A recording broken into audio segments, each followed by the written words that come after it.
Camarades bientôt déconfinés, bonjour.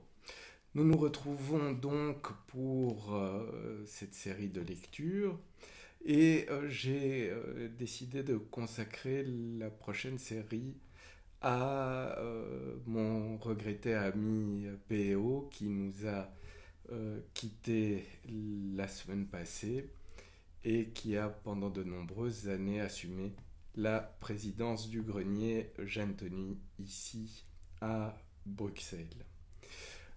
PO avait fait paraître chez nous l'année passée, en mai 2019, dans la collection Les Chants de Jeanne, un opus qui lui était consacré. Cet opus est titré Ainsi que pleure le monde et les oiseaux, et puisque c'est le lieu de lui rendre hommage, je vais sans doute en 2 ou 3 vidéos vous lire l'entièreté de cet opuscule. J'ai un faune sur l'épaule qui m'accompagne depuis 1000 ans et qui me vole des poèmes pour passer le temps. Que meurt le matin à écouter les oiseaux.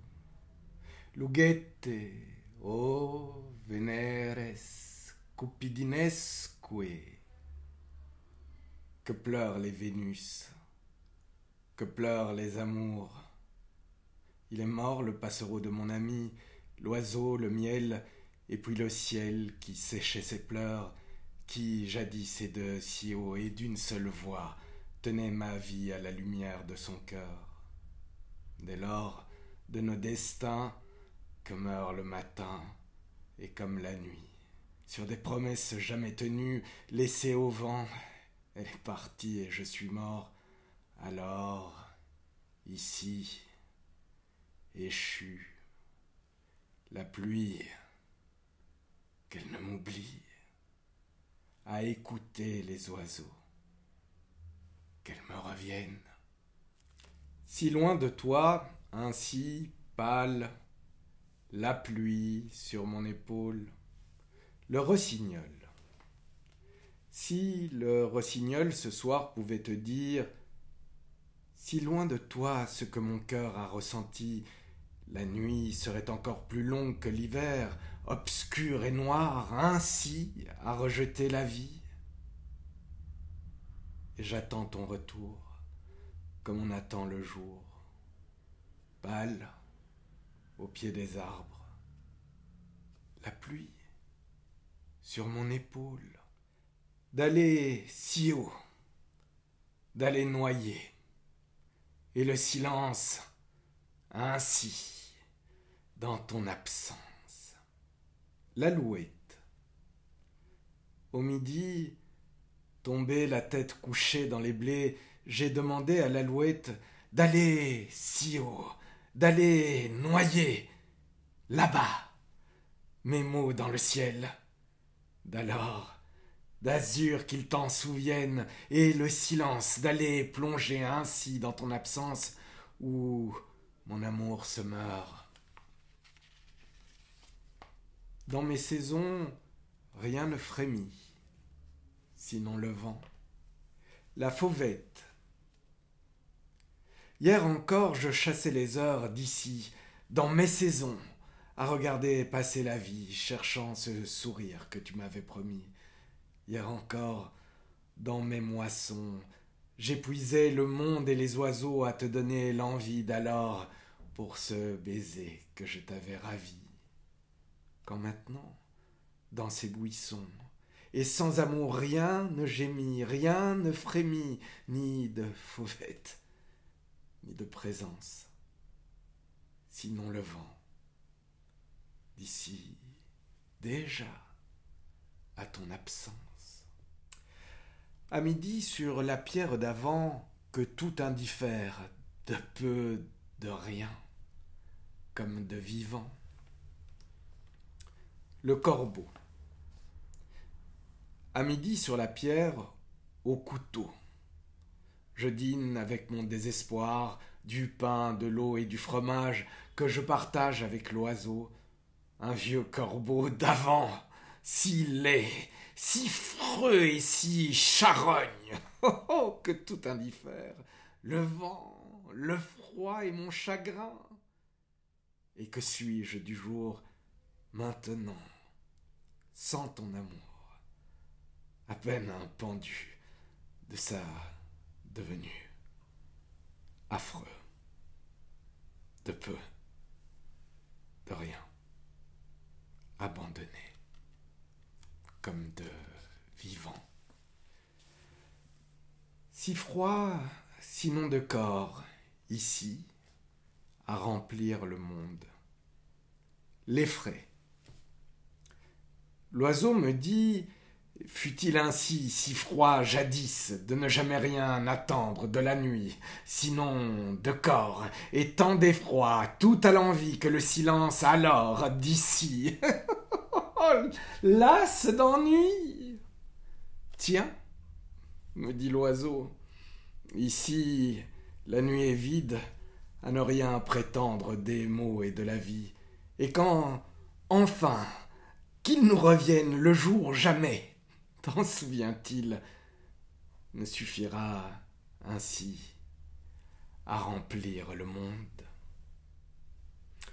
Mes yeux, mon âme, mon cœur, absents, comptent mes larmes. Le râle. Que me reste-t-il alors de ton sourire? À peine encore le souvenir de nos amours où je me perds à dire dans ton absence cette moitié de moi-même qui coupe le jour. Que puis-je, mes yeux, mon âme, t'appeler à revenir dans mon silence, où seul allant, ne sais-je, mon cœur absent, me retrouver? Seul encore, le râle compte mes larmes, et de roseaux laisse ma vie à ses soupirs pour remplir son nid de pleurs et de vacarmes, où seul je suis dans un présent sans avenir. La nuit, ici le vide, sans mouvement, ni encore de raison. L'engoulevent. Or, la nuit, ici, il n'y a plus que des choses, obligées par le vide, des choses à l'envie, des bruits de naître, si peu de mots, des cris, et de tomber immobile, sans mouvement, puisqu'il n'y a pas ici d'autre ailleurs à vivre, ni encore de raison d'un autre monde vivant. À l'engoulevent, la nuit dévoile le jour, où je m'attends désespéré comme à l'oubli, de vivre obligé, hélas, à mourir sans cesse, si loin de toi, à naître dans ta lumière. Sans ivresse dans ce miroir d'amers sinon mes pleurs et des bruits, et fuir la vie. Le bruant, au Théophile. Faut-il encore au matin que tout m'abandonne sans ivresse, sans amour à voir venir le jour, dans ce miroir d'amers alors que je traverse, d'ici l'azur, le ciel, sans toi sinon mes pleurs. La mort pour moi ici se refuse à venir, parce qu'elle n'est point si laide que ma vie. Et à jamais encore des mots pour que je sois debout, le chant liquide du bruant, dans un monde vide, et des bruits, pour affronter la nuit et fuir la vie. J'ai une noierie, que rien d'ici je ne sois capable de t'oublier. Le j'ai une noierie, moi et la mélancolie, de ne jamais avoir compris que ni le cœur, ni les mots d'ailleurs, n'ont de prise sur le monde, que rien d'ici, pas même le temps, ni même la pluie, n'auront d'effet demain sur les choses, et là encore sur l'intelligence du monde. Mais de l'amour alors laissé à l'envie, comme à l'écume des nuits des choses, à vivre condamné, de la matière que de la vie, nos illusions et nos désirs. Et pourtant, je t'ai vu, comme si, de loin, je m'en rappelle, et m'en raccroche en cet exil. Faut-il ainsi que je sois capable de t'oublier? Nous nous retrouverons demain pour la suite de la lecture de ce recueil intitulé, je vous le rappelle, Ainsi que pleure le monde et les oiseaux.